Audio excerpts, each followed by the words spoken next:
All right, guys, I thought I'd show you something here real quick.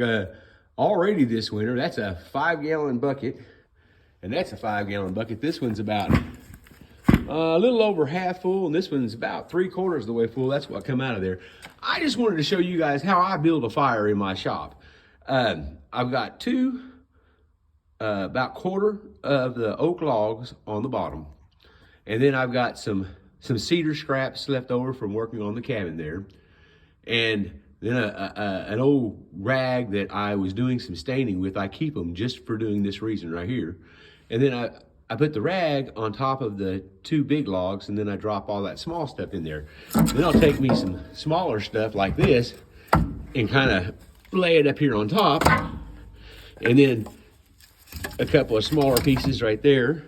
Let me put one more up here just for kicks and giggles.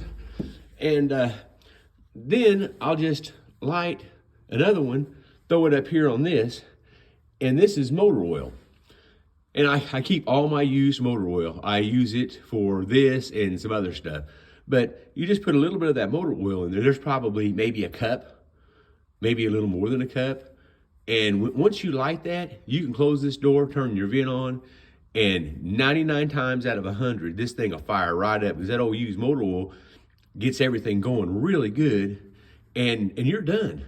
That's the way I let me get me a, oh, where did I put I've got a lighter around here somewhere. Here's one right here. I thought I had a piece of paper in my hand. I thought it was a napkin is what I thought it was, but it's another old rag I was staining with. But, or you could just come up here and light it like this if you wanted to, I guess. I don't normally do this. Normally I just throw a paper towel or something like that in here that's lit. But once that old motor oil gets going, it gets going pretty quick. You can see that's just like I said, an old rag that I was staining wood with. And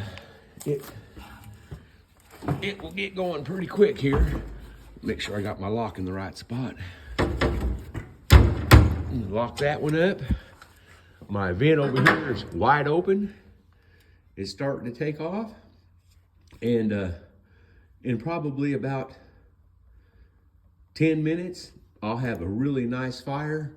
It's comfortable out here, but I thought I'd build a fire just to break the chill. It's 40 degrees in my shop this morning. And there hadn't been a fire in here lit since last weekend. It was really nice yesterday. It was shirt sleeve weather till yesterday afternoon, and then you had to put on a coat.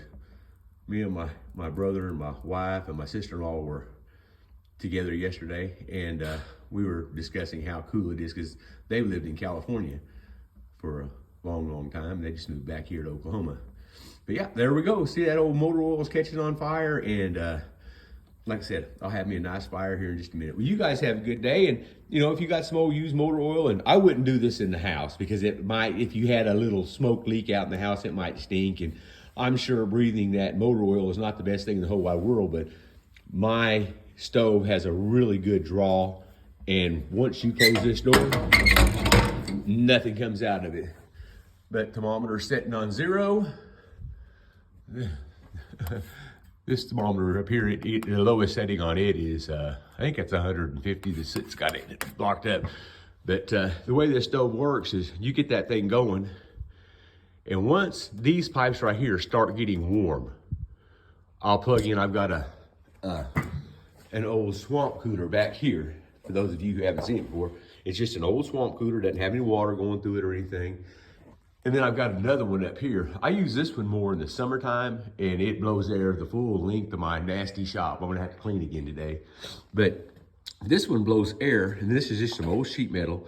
This wood burning stove, I built it myself. It's 2 foot by 2 foot by 3 foot. And that air, I've kind of got everything blocked off on the bottom. Most of the air come out down here and around the sides, but just a small amount of that air comes through these pipes. And once you get these pipes warm, man, it works really good, but it might take it an hour or so to get these pipes start warming up. But it acts like a big radiator. Those pipes are, I want to say they're over 2 foot long, if I remember correctly.